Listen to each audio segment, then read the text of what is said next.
Our goal is not just to meditate today or for the next couple of days or for this week. The goal is to establish a meditation habit that will last a lifetime. And I'm going to give you some advice which might be counter to other advice which you might get. And that other advice is to compartmentalize your life. When you go to work, just work. When you're with your family, just be with your family. Don't bring work into your family.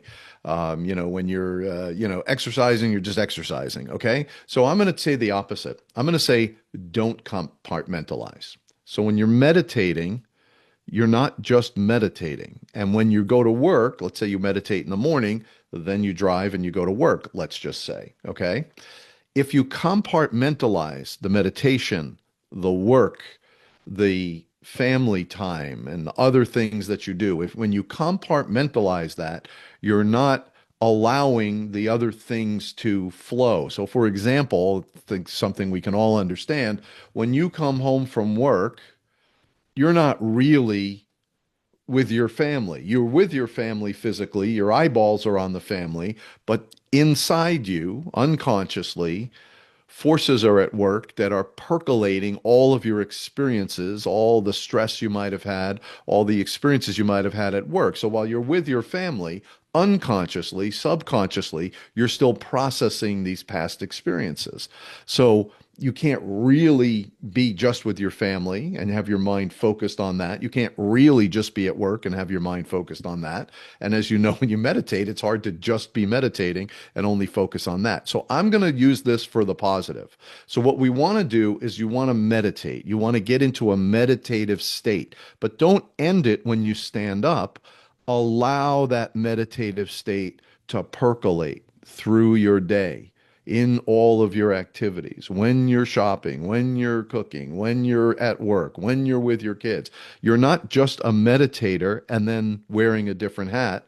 You're a person who works and has a family and plays tennis or whatever it is you do, all those things that you do, who's also a meditator. You're all of these things. And to deny any one of them or to put a wall is not really going to work for you, because when you put the wall there, the other experiences are still flowing. They still need to percolate. See, every time we meditate, anytime you do anything really, but meditation in specifics, every time you meditate, you're activating unseen forces. And those unseen forces take their time to react and respond and percolate. So when you're meditating, you want to bring that meditative state to all of your activities.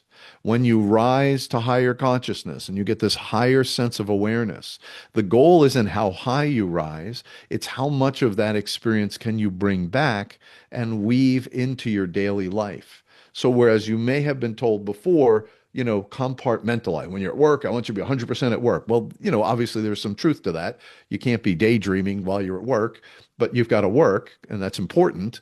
But you're also a meditator. And slowly, this meditation habit in the morning and in the night, slowly, this meditation habit starts to bring all the other aspects of your life into balance. It's not one or the other. We don't start meditating and say, well, I'm going to stop working. I'm going to stop being a parent. It doesn't work that way. You've got to continue to do all of these things and slowly bring them into balance through your meditation practice, bring yourself into balance, and then bring a more balanced version of yourself to all of these activities, and eventually get to the point where you can start to eliminate negative energy sources from your life. So you start to become more aware, for example, that certain people, let's say some people at work, are like very negative energy for you, and you normally would just deal with it. In a more balanced state, weeks from now, months from now, you can start to kind of, disappear those people and build your little bubble. And we're going to talk about this more, about building a bubble.